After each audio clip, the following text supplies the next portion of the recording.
Welcome to our channel. సంధులపైన ప్రశ్నలు. ఇది అన్ని తరగతుల వాళ్ళకి ఎంతో ఉపయోగపడుతుంది. ఎందుకంటే వ్యాకరణం ఈజీగా ఉంటుంది, కష్టం అనుకుంటే కష్టంగా ఉంటుంది. కాబట్టి ఈ ప్రశ్నలు మీకు ఎంతో ఉపయోగపడతాయి. ఖచ్చితంగా నేర్చుకోండి. మొదటి ప్రశ్న, సంధి అనగా ఏమి? పూర్వ పరస్వరంబులకు పరస్వరం ఏకాదేశమగుట. బహుళం అనగా ఏమి? నిత్య నిషేధ వైకల్పిక అన్యభేదములచే సంధి రూపాలు సాధించుట. మూడవది, అత్తు అనగా ఏమి? హ్రస్వ అకారం. హ్రస్వాలు దీర్ఘాలు మీకు తెలుసు కదా. హ్రస్వాలు అంటే ఏకమాత్రాకాలంలో క్షణకాలంలో పలికే అక్షరాలు క, ప, చ ఇటువంటివి. దీర్ఘాలు అంటే తలకట్టు తీసి మనం దీర్ఘం పెడతాం కదా అక్షరానికి, కా, పా, యా అలా దీర్ఘం ఉన్న వాటిని దీర్ఘాలు, దీర్ఘం లేని అక్షరాలను హ్రస్వాలు అంటారు. అత్తు అనగా ఏమి అంటే హ్రస్వ అకారం. నాలుగవది, సంధిలో మొదటి పదాన్ని ఏమంటారు? పూర్వపదం. 5, సంధిలో రెండవ పదాన్ని ఏమంటారు? పరపదం. 6, సీతమ్మ ఏ సంధి? అత్వసంధి. సీత ప్లస్ అమ్మ సీతమ్మ. వైకల్పికం అనగా ఏమి? సంధి జరిగిన రూపం, సంధి జరగని రూపం రెండు వస్తాయి. ఏమంటివి ఏ సంధి? ఇత్వసంధి. ఏమి ప్లస్ అంటివి ఇత్తునకు అచ్చుపరమైంది ఇత్వసంధి. ఇత్తు అనగా ఏమి? హ్రస్వ ఈకారం. 10వ ప్రశ్న, పనిని తెలిపేదానిని ఏమంటారు? క్రియ అంటారు. 11, పురుషాలు ఎన్ని రకాలు?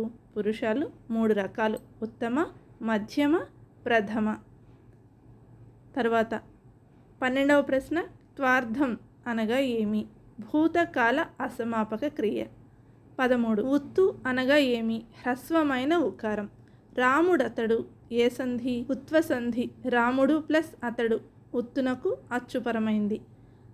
15వ ప్రశ్న, శత్రర్థకం అనగా ఏమి? వర్తమాన అసమాపక క్రియ. 16, అచ్చులను ఏమంటారు? ప్రాణాలు అంటారు. హల్లులను ఏమంటారు? ప్రాణులు అంటారు. 18వ ప్రశ్న, ఉభయాక్షరాలు ఏవి? సున్నా, అరసున్నా, విసర్గ వీటిని ఉభయాక్షరాలు అంటారు. 19, పరుషాక్షరాలు ఏవి?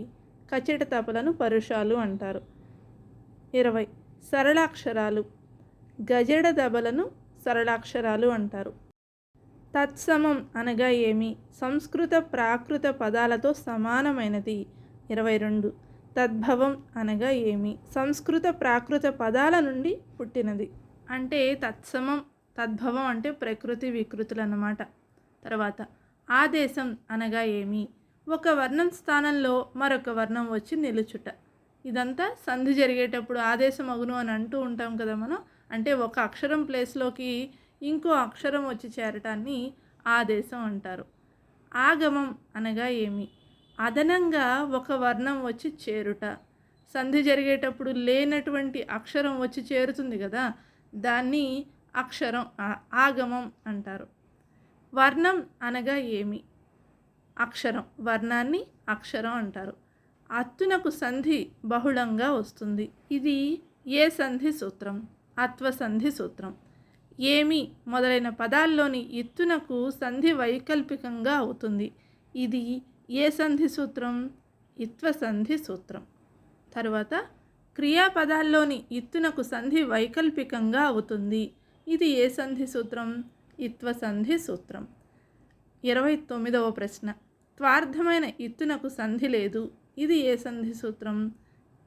ఇత్వసంధి సూత్రం. 30, మధ్యమ పురుష క్రియలయందు ఇత్తునకు సంధి యగును. ఇది ఏ సంధి సూత్రం? ఇత్వసంధి సూత్రం. 31, రామాలయం ఏ సంధి? సవర్ణ దీర్ఘ సంధి. రామ ప్లస్ ఆలయం రామాలయం. 32, మాతృణము ఇది ఏ సంధి? సవర్ణ దీర్ఘ సంధి. మాతృ ప్లస్ రుణము, రుకారానికి రుకారం పరమైంది, దీర్ఘం వచ్చింది. మాతృ ప్లస్ రుణము మాతృణము, సవర్ణ దీర్ఘ సంధి. ఏకాదేశం అనగా ఏమి? 2 వర్ణముల స్థానమున ఒకే వర్ణం వచ్చి చేరుట. దీన్ని ఏకాదేశం అంటారు. నెక్స్ట్ 34వ ప్రశ్న, సవర్ణములు ఏవి? అకారానికి అకారం, ఇకారానికి ఈకారం, ఉకారానికి ఉకారం, రుకారానికి రుకారం. దీర్ఘం కూడా రావచ్చు. అకారానికి అకారం, ఆకారం. ఇక్కడ వివరంగా ఉంది చూడండి మీరు. ఈకారానికి ఈకారం, ఈకారం. ఈ రెండిట్లో ఏదైనా కావచ్చు.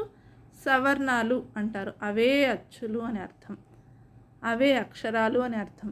35 గుణములు ఏవి? ఏ ఓ అర్లను గుణములు అంటారు. దేవర్షి ఏ సంధి? గుణసంధి. దేవ ప్లస్ ఋషి, అకారానికి రుకారం పరమైంది, అర్కారం వచ్చింది. దేవ ప్లస్ ఋషి దేవర్షి, అర్ అనేది వచ్చిందన్నమాట. రాజేంద్రుడు ఏ సంధి? గుణసంధి. రాజా ప్లస్ ఇంద్రుడు రాజేంద్రుడు, అకారానికి ఈకారం పరమైనప్పుడు ఏకారం వస్తుంది, అది గుణసంధి సూత్రం. రాజా ప్లస్ ఇంద్రుడు రాజేంద్రుడు. గుణసంధి ఏ భాషా సంధి? సంస్కృత భాషా సంధి. వృద్ధులు అనగా ఏవి? ఐ ఔలను వృద్ధులు అంటారు. నెక్స్ట్ ఏకైక ఏ సంధి? ఏకా ప్లస్ ఏక ఏకైక, అకారానికి ఏ ఐలు పరమైతే ఐకారం, ఓ ఔలు పరమైతే ఔకారం వస్తుంది, ఇది వృద్ధి సంధి.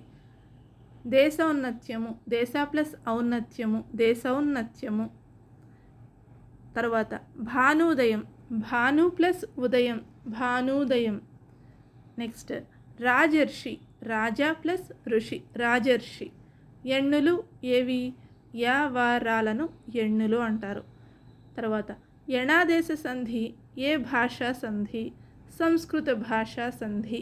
46వ ప్రశ్న. అకారానికి ఈ ఊరులు పరమైతే క్రమంగా ఏవోఆర్లు ఏకాదేశంగా వస్తాయి, ఇది ఏ సంధి సూత్రం? గుణసంధి సూత్రం. నెక్స్ట్ ఈ ఊరులకు అసవర్ణాచ్చులు పరమైతే యావారాలు ఆదేశంగా వస్తాయి, ఏ సంధి సూత్రం? యణాదేశ సంధి సూత్రం. తర్వాత అకారానికి ఏ ఐలు పరమైతే ఐకారం, ఓ ఔలు పరమైతే ఔకారం ఏకాదేశంగా వస్తాయి, ఏ సంధి సూత్రం? వృద్ధి సంధి సూత్రం. 49వ ప్రశ్న. ఆ ఈ ఊరులకు సవర్ణాచ్చులు పరమైతే వాటికి దీర్ఘాలు ఏకాదేశంగా వస్తాయి, ఏ సంధి సూత్రం? సవర్ణ దీర్ఘ సంధి సూత్రం. 50వ ప్రశ్న. అత్యంత ఏ సంధి? యణాదేశ సంధి. అతి ప్లస్ అంత అత్యంత. పిల్లలు, సంధులపైన ఈ ప్రశ్నలు మీకు ఎంతగానో ఉపయోగపడతాయి. అస్సలు మిస్ చేసుకోకుండా చక్కగా చదవండి, వీడియోతో పాటుగా చదవండి, 1-2 సార్లు చదవండి, నేర్చుకోండి. అన్ని తరగతుల తెలుగు పాఠ్య పుస్తకాలలో ఇప్పుడు వ్యాకరణం కంపల్సరీగా ఉంది, ఖచ్చితంగా నేర్చుకోండి. కాంపిటేటివ్ ఎగ్జామ్స్లో కూడా, అంటే ఇప్పుడు డిఎస్సి టెట్ ఎగ్జామ్స్కి కూడా ఇది ఉపయోగపడుతుంది. ఎంతో కష్టపడి వీడియో తయారు చేశాను, మీ సపోర్ట్ అందించండి, మీ ఫ్రెండ్స్కి కూడా షేర్ చేయండి. సబ్స్క్రైబ్ చేసుకొని వారు వెంటనే సబ్స్క్రైబ్ చేసుకోండి. వీడియో నచ్చితే లైక్ చేయడం మర్చిపోవద్దు. Thank you. All the best.